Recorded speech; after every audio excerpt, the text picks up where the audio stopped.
Olá, vamos assim dar continuidade à nossa videoaula sobre o tema obsessão, autoobsessão e terapia espírita, do trabalho de Miguel Tavares de Gouveia.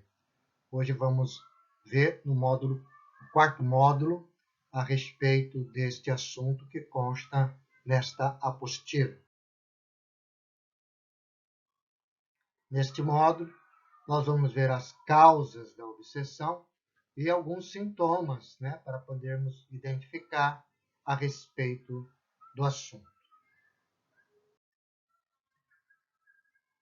Uma das primeiras causas que nós colocamos, tem quase que infinitas causas, mas é a questão da vingança, queixas do passado, de reencarnações passadas.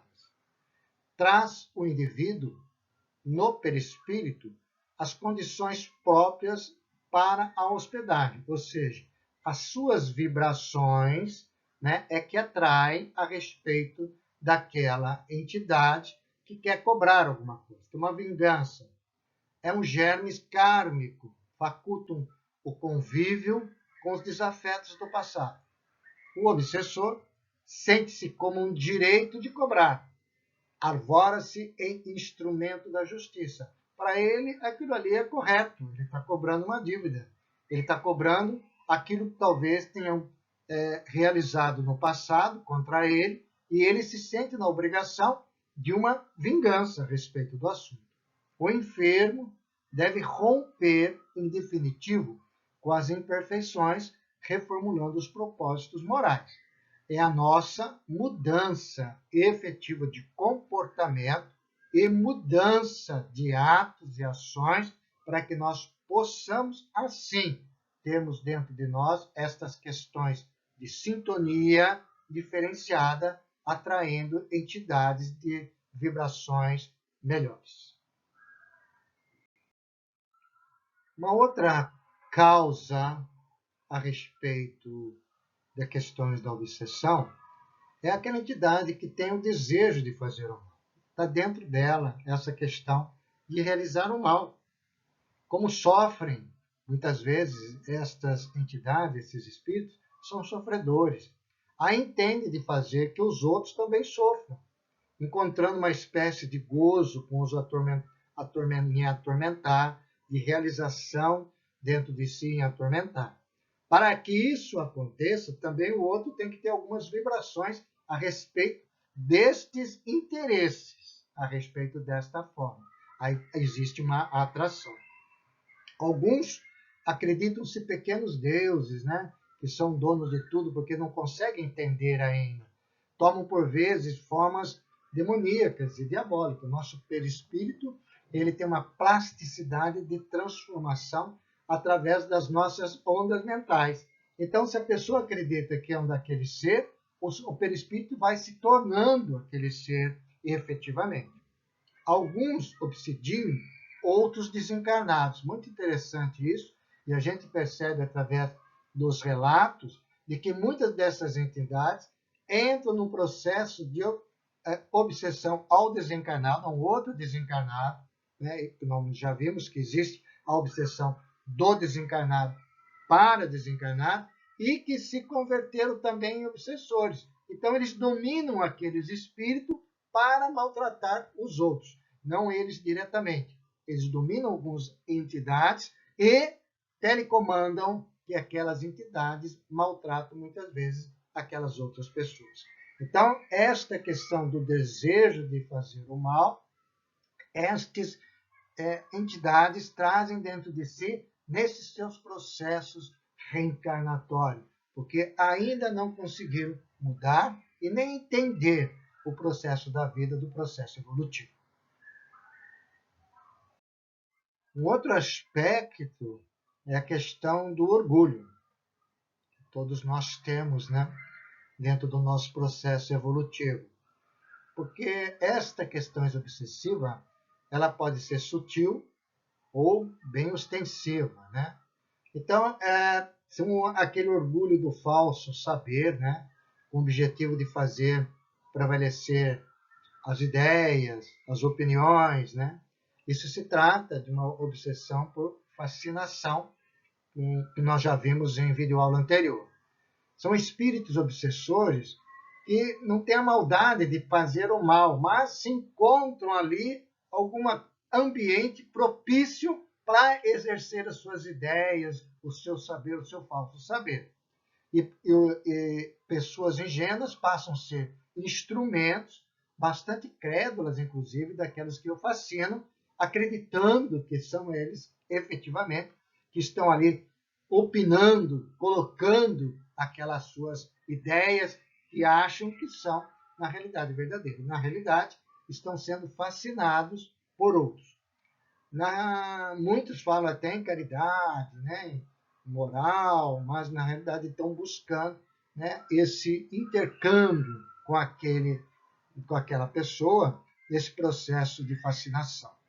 Nós aqui estamos tratando das entidades desencarnadas para encarnados, mas nós percebemos ao longo da nossa experiência que muitos espíritos encarnados também exercem uma obsessão de fascinação a outros espíritos encarnados, de tal forma de que existe até uma ideia única entre dois seres encarnados. Exerce essa ação obsessiva por fascinação a respeito deste mecanismo que é o envolvimento de perispíritos envolvendo a outros. Então, é uma da causa da obsessão, é o nosso orgulho, efetivamente, ainda não trabalhado para podermos mudar o nosso padrão vibratório mental. Um outro campo aberto para as questões obsessivas, né, dentro dessas causas da obsessão, são os hábitos negativos que nós carregamos dentro da nossa existência encarnada. Por apego a gozos materiais excessivos ou extravagantes, bem como habitualidade de descontrole emocional, o arrastamento a paixões, pessoas presas a vícios físicos, morais e psíquicos, tabagismo, alcoolismo, droga, gula, sexualidade extravagante ou desvirtuada, orgulho e egoísmo, que nós já vimos, né? Porque daí vai exacerbar os ciúmes, a inveja, a vaidade, maledicência. Tudo isso faz com que o indivíduo gere um tipo de vibração que vai também estar em sintonia com entidades desta mesma vibração. Então, existe uma ligação. Normalmente, pessoas que estão vibrando nestas faixas mentais estão ligadas a entidades que vão tendo esta potencialidade também dessa vibração, por ter, dentro das suas características evolutivas, ainda esses apegos materiais, esses vícios, e aí existe uma sintonia. E essa sintonia faz com que este processo obsessivo vai se tornando cada vez mais próximo um perispírito do outro, inclusive chegando a casos de doenças fisiológicas. Então, todas estas questões nossos, de hábitos negativos, que nós não nos esforçamos para que nós possamos melhorar, vão se gerando energias em nós. E essas energias vão se atraindo entidades que também vibram com essa mesma energia. Aí está uma das causas da obsessão. Uma das questões da causa é efetivamente uma renúncia afetiva provacional, de prova mesmo que o indivíduo tem. Allan Kardec deixa alguns artigos a respeito deste assunto que foram inseridos numa obra póstumas, quer dizer, após a sua morte, foi feita uma obra a respeito desses artigos e organizado este livro que se chama Obras Póstumas. E lá ele diz que algumas obsessões, sobretudo em certas pessoas de mérito, pessoas que estão no caminho de bem, realizando bem e sofrem obsessões, fazem às vezes parte das provações a que essas pessoas estão sujeitas. Então, na realidade, são pessoas que estão nesta encarnação, num trabalho de bem, realizando bem, mas mesmo assim tem essas provações, né? E aceitam ter essas provações dessas entidades por questões passadas, por N razões, ou porque realmente são provacionais para ela. Acontece que a obsessão, quando simples, né, que vai se aproximando, pode ser uma tarefa imposta ao obsidiado, qual a de trabalhar pela regeneração do obsessor. Então, são pessoas que, às vezes, estão sempre nesses processos, né, de interferência, mas como elas têm um caminho reto, de mérito, de trabalho, na realidade, elas estão ajudando efetivamente, mas estão sob esse processo obsessivo constante. E aí ele coloca que é como um pai, né, que trabalha pelo um filho vicioso. Então, são pessoas que, às vezes, têm esse processo, mas na vida atual tem o seu caminho, tem as obrigações, né, são caritativas, né, do trabalho caritativo, de mudança, e mesmo assim continua sob esse assédio. Na realidade, são pessoas que estão sujeitas a isso para ajudar efetivamente os obsidiados que ali estão. Muitos dos casos, e por causa de encarnações passadas, ainda tem débitos passados efetivamente, né, de muitas entidades, e se sujeitam a vir nesta encarnação para poder ajudar efetivamente com o seu trabalho, porque vão estar vibrando positivamente e essas entidades vão estar recebendo essas vibrações, estarão sendo ajudadas. Nós vimos algumas causas, né? Não vimos todas, obviamente, algumas causas, digamos assim, porque dentro de cada causa efetiva, nós podemos diversificar em outras tantos, né? Mas só para nós termos uma ideia daquilo que se faz necessário a nossa mudança, por onde nós entramos neste caminho de interferência espiritual. Agora nós vamos ver alguns sintomas da obsessão, de um modo geral, né? A princípio, a obsessão pode ser identificada por sintomas, princípio. Uma vasta gama de distúrbios, mudanças de comportamento. Alertamos que o aparecimento de alguns dos sintomas não implica sempre caracterização de obsessão, né? Não é porque eu vou ter algum desses sintomas que eu estou num processo obsessivo, pois às vezes são típicos também de estados anímicos de neurose, psicose, até mesmo de enfermidades biológicas do ser, esgotamento energético, sobrecarga emocional, como no caso de estresse, etc.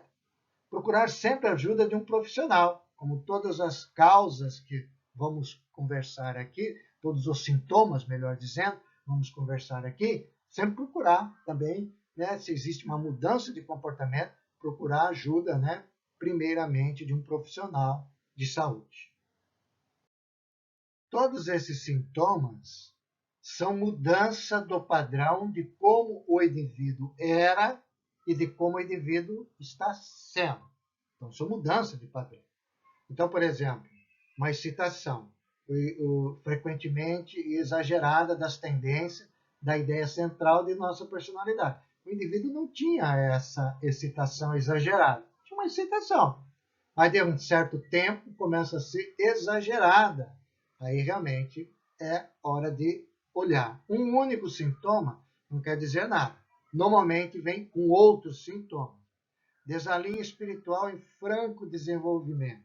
A pessoa começa a ter algumas ideias que não são dela, e ela acha que é dela, mas nunca pensou a respeito daquele assunto, e aquelas ideias vão se avolumando a respeito destas questões, de algumas questões, mas ela não pensava a respeito daquilo.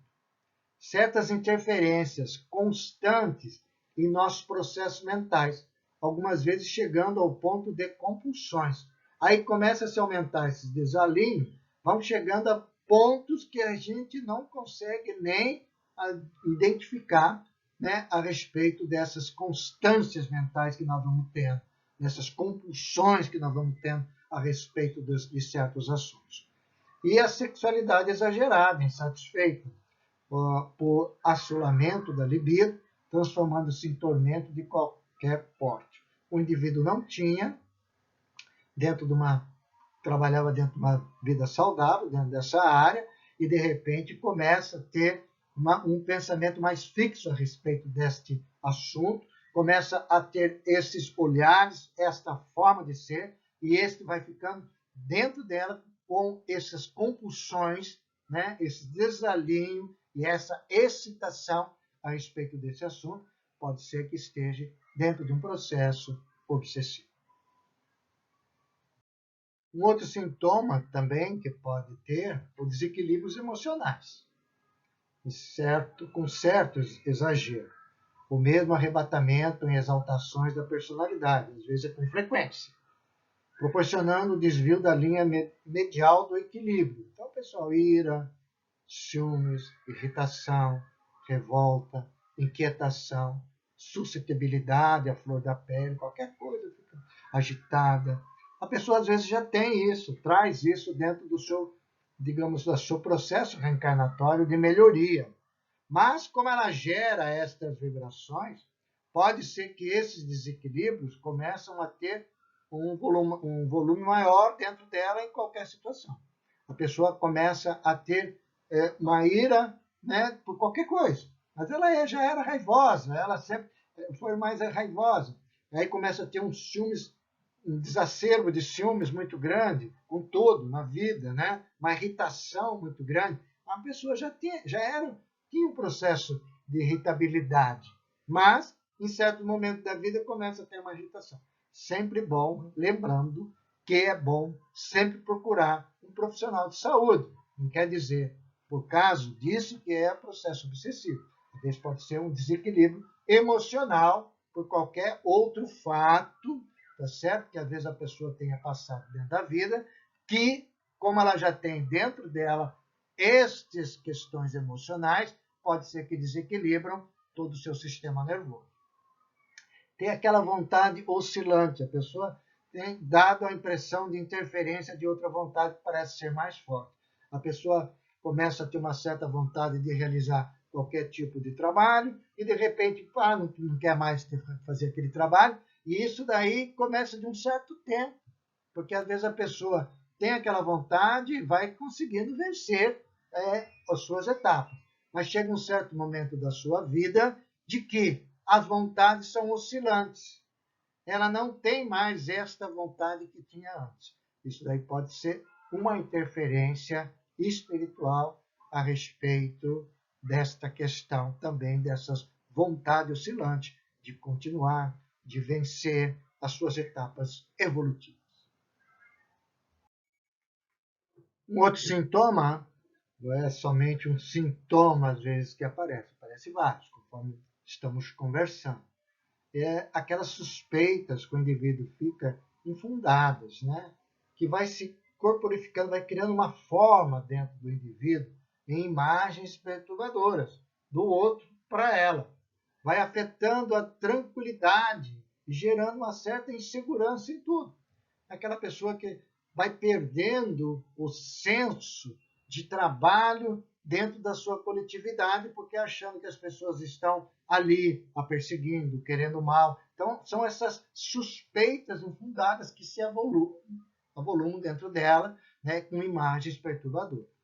Uma outra questão é a inquietação e ansiedade crescente. Todos nós temos as nossas inquietações e as nossas ansiedades, porque a ansiedade faz parte do nosso processo evolutivo.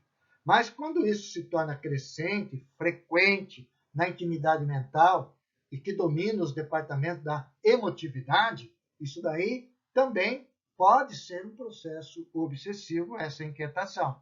Então, o indivíduo não tinha esta inquietação crescente. Era inquieto, tinha suas ansiedades naturais da vida, mas em certo momento começa a ter essas ansiedades, essas inquietações muito volumosas dentro de si, uma intimidade mental muito grande.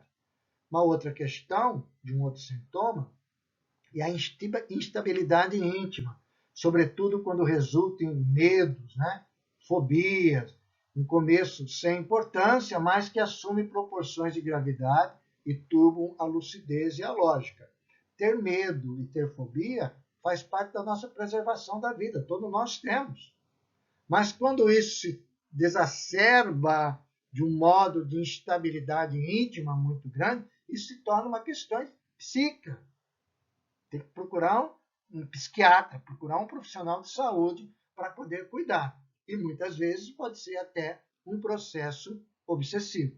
Porque se nós nascemos dentro da nossa estrutura psíquica, né, espiritual, com este medo e fobia necessário para o nosso processo evolutivo, isso daí nós estamos constantemente gerando estas energias, estas vibrações. E outras entidades podem potencializar estas vibrações nossas, nos levando a uma instabilidade íntima realmente a respeito desses assuntos. Então, são fatores, são sintomas que sempre nós temos que ficar alerta, procurar sempre um profissional de saúde, né, e tentar mudar ou ver o que está acontecendo dentro do nosso ambiente de relação e tentar fazer uma mudança estrutural, digamos assim, de hábitos, de conduta, de elevação mental, para que nós possamos vibrar um outro padrão e atrair entidades ou vibrações com outro tipo de padrão. Um outro sintoma também identificado a respeito do processo obsessivo é que o indivíduo começa a ter manifestações de tristeza, não tinha, e começa a ter, que se acentuam, produzindo, às vezes, questões depressivas, não tem justificativa, né? Que se transforma em estado de angústia, às vezes, de angústia. Então, essas manifestações de tristeza, né, que vão se tornando-se um hábito, porque às vezes nós podemos ter uma tristeza por alguma coisa que acontece no nosso exterior ou dentro da nossa forma de ver as coisas, né? Podemos ter uma tristeza, isso é normal, né? Mas não é normal ter uma continuidade dessa tristeza que vai se tornando num estado de angústia, angustioso. Isso não é normal. Então a REM tem que procurar ajuda.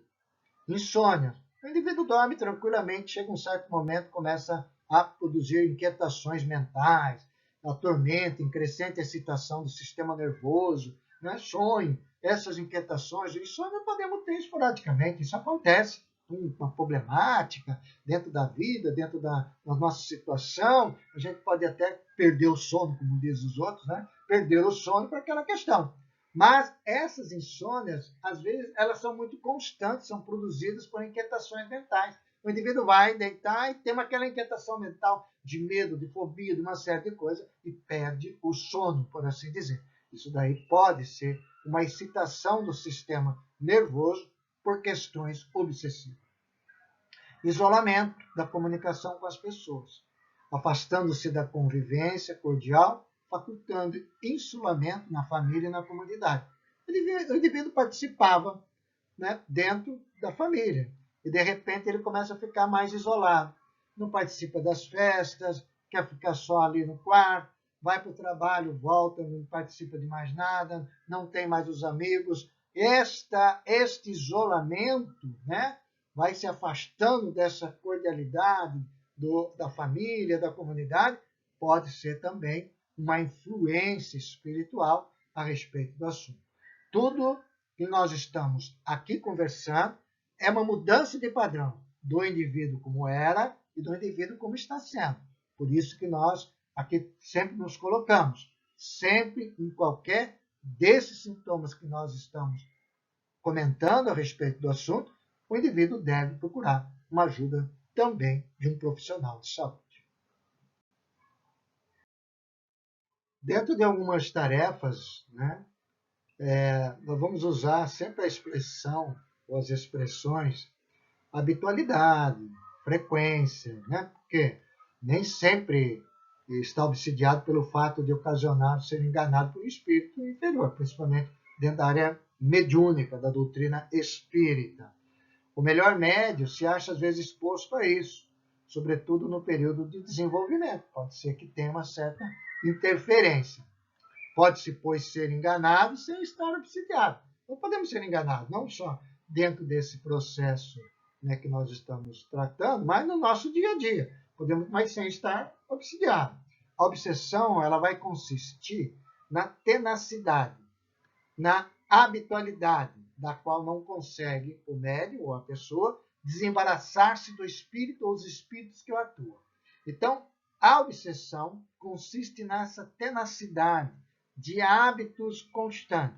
A pessoa tem alguns sintomas daquilo que nós tratamos, mas depois passa, muda. Então, não quer dizer que foi uma questão obsessiva. Não foi uma questão obsessiva, nem que foi influência. Às vezes, da próprio ser, da própria pessoa, da própria estrutura psicofisiológica da própria pessoa. A habitualidade, né, a tenacidade daquelas ideias e avolumando-se, isso sim passa a ser um risco do processo obsessivo. Dentro da área da doutrina espírita, na área mediúnica, né, nós vamos ver que os principais sintomas obsessivos nessas atividades são os seguintes: insistência de uma entidade, um espírito, em se comunicar, às vezes contra a própria vontade do médium, opondo-se a que outros espíritos o façam. Então, é sempre aquele sempre médium, né? E aquele sempre espírito que ali chega. Isso pode ser uma insistência da entidade. Uma ilusão que, apesar da inteligência do médium, impede-o de reconhecer a falsidade e o ridículo das comunicações que recebe. Por isso que é muito importante o trabalho do grupo mediúnico. É muito importante o dirigente estar atento a esses fatos de comunicações. É muito importante a pessoa responsável por aquele grupo de atividade da questão da fluidoterapia, do médium, aplicador de passe, não que ele vai ficar mediunizado, mas muitos deles podem começar a ter ilusões, visões, e querer falar, e qualquer coisa desse tipo. É importante que tenha realmente o coordenador a tratar e a conversar com aquela pessoa. Dentro de uma sala de uma reunião mediúnica, o dirigente é responsável a respeito de observação e de conversa. Então, aquela ilusão que às vezes aquelas entidades vêm trazendo para o grupo, cabe-se ao dirigente conversar, esclarecer com o indivíduo, com o médium, sem melindre, né, a respeito do assunto, de mudança de comportamento, que pode ser um sintoma de obsessão, ou individual, ou até coletiva do próprio grupo. Uma outra questão é a crença que a pessoa tem na infabilidade e na identidade absoluta dos espíritos. Uma das maiores dificuldades que Allan Kardec nos coloca na obra O Livro dos Médiuns é a identidade dos espíritos, que se comunica expressando falsidade, às vezes valendo-se de nomes respeitáveis e venerados, venerandos que não tem nada a ver, né? E a pessoa ou o grupo acredita. É a disposição para se afastar das pessoas que lhe podem orientá-lo. Aí tem o grupo, tem as pessoas que estão ali, e essa pessoa começa a ter esses sintomas ou outros sintomas, e aquela pessoa que tem maior experiência quer, na realidade, se colocar à disposição para orientá-lo. Não tenha dúvida que ele começa a se afastar daquilo ali. É que nem um indivíduo dentro de casa, que os responsáveis pedem para procurar ajuda e a pessoa não quer ser ajudada a respeito e começa a se afastar, falar que está bem e não está bem. E não está bem. Reagir mal, às vezes, com atitudes estranhas. A pessoa tem sempre um padrão. De repente alguém fala alguma coisa, ela grita, ela exacerba algumas palavras, às vezes crítica das comunicações que recebe, ela realmente não concorda, não aceita, então ela reage mal a esse tipo de crítica dentro daquele padrão. E a necessidade incessante e inoportuna de se comunicar. São entidades, são médios que só eles querem falar, querem dominar e querem trazer o grupo naquilo que estão se colocando. Então é muito importante estas observâncias desses sintomas, principalmente pelo grupo, mas de grande responsabilidade pelo dirigente da reunião. Uma outra questão muito caracterizada, que eu já tive até a experiência de participar de um grupo, de um médium, que não queria dar comunicação e era constrangido fisicamente a fazê-lo qualquer outra pessoa, que é o caso dessa obsessão de subjugação. Então o médium escrevia, falava ao seu malgrado, ele não queria. E a pessoa também às vezes fala algumas coisas que é subjugada a respeito desse assunto. Então é um sintoma muito sério e o médium tem que estar consciente a respeito desse assunto. A habitualidade do médium em receber comunicações em particularidades mesquinhas. Às vezes o médium começa a receber em casa, né? Começa a dar orientação, alguma coisa assim. Então passa a ser uma habitualidade, né, a respeito desse assunto. Na obra O Livro dos Médiuns, no item 267, no parágrafo 12º, Kardec vem nos colocando: toda prescrição meticulosa é sinal certo de inferioridade e de fraude da parte de um espírito que tome um nome imponente. Então, para que todos, não só médios, mas aqueles que estão estudando, aqueles que buscam entender a doutrina espírita dentro desse aspecto científico que é a mediunidade, tem que se tomar muito cuidado a respeito deste assunto.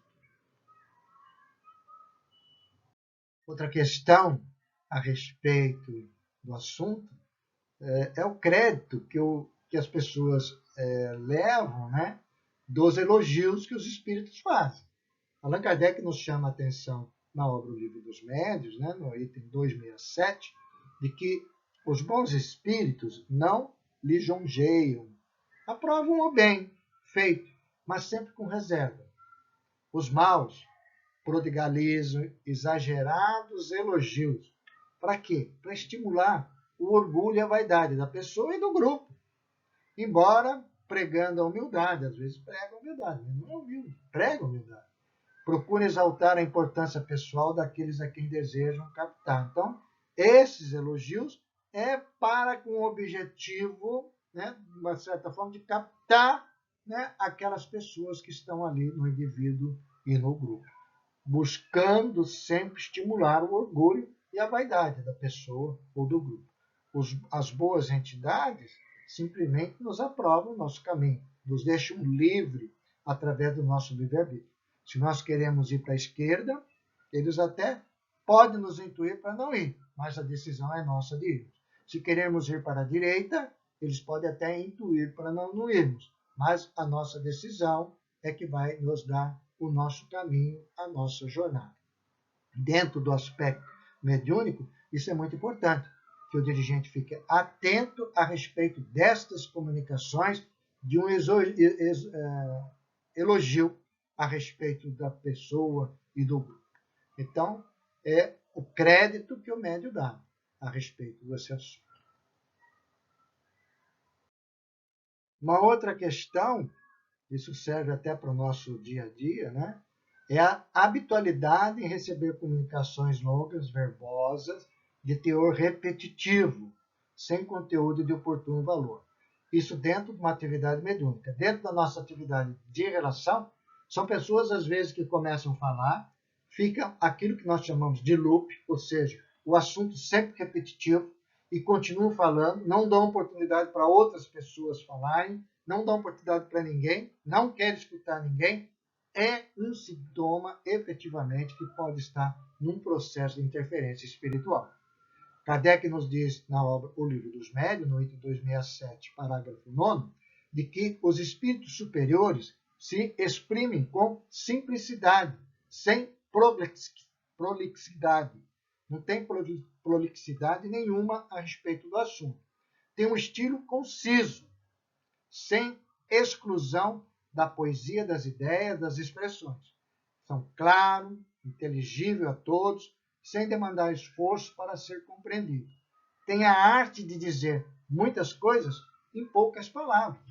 E nós percebemos na obra de Francisco Cândido Xavier, pelo Espírito Emmanuel, as páginas evangélicas que eles sintetizam para nós dentro dessas expressões.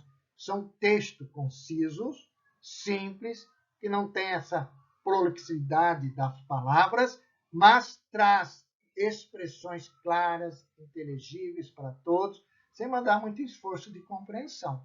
Então, tem a arte de transmitir com poucas palavras um assunto, às vezes, tão precioso e tão profundo. Então, essas questões obsessivas, essas questões de comunicações longas, né, repetitivas, isso pode ser um sintoma efetivo de obsessão. Uma outra questão é a frequência no recebimento de comunicações de espíritos que ordenam, que se impõem. Allan Kardec, no livro dos Médiuns, no parágrafo 10º do item 267, vem nos colocando que os bons espíritos nunca ordenam, não se impõem, aconselham, e se não são escutados, retiram-se. Os maus são imperiosos, dão ordens, querem ser obedecidos e não se afastam. Hajam o que houver. Obedecendo ou não, eles vão continuar lá, efetivamente dando as ordens. Né? As entidades que nos ajudam no nosso dia a dia nos aconselham. Agora, seguir o caminho do lado direito, esquerdo, centro, para cima, para baixo, depende de nós, do nosso livre-arbítrio. Porque Deus nos dá o nosso livre-arbítrio. E a nossa consciência, as leis de Deus estão na nossa consciência, de seguir o caminho reto, evolutivo, de mudar os nossos hábitos. Esta é a verdadeira educação do espírito. Um outro fato a respeito desse assunto é essa constância em receber comunicações predizendo o futuro, colocando datas predizendo o futuro e precisando fatos materiais. Então, vai acontecer qual tragédia, isso, aquilo, de que não nos é dado ter conhecimento. Kardec vem nos colocando que os bons espíritos fazem que as coisas futuras sejam, às vezes, pressentidas, na intuição, quando esse pressentimento convenha. Nem sempre convém. Nunca, porém, determinam datas de nada. O mundo vai acabar no ano 2000, lembra? Né? Não acabou, vamos continuar aí, muito por muitos e muitos séculos neste maravilhoso planeta Terra. A previsão de qualquer acontecimento para uma época determinada é indício de mistificação, é indício de espíritos que estão ali brincando ou querem criar certos tumultos no grupo, e o grupo pode, às vezes, divulgar em várias outras pessoas. Então, não é informações de espíritos superiores que querem efetivamente, né, o nosso bem. Eles querem o nosso bem, intuindo-nos ao nosso caminho bom e reto.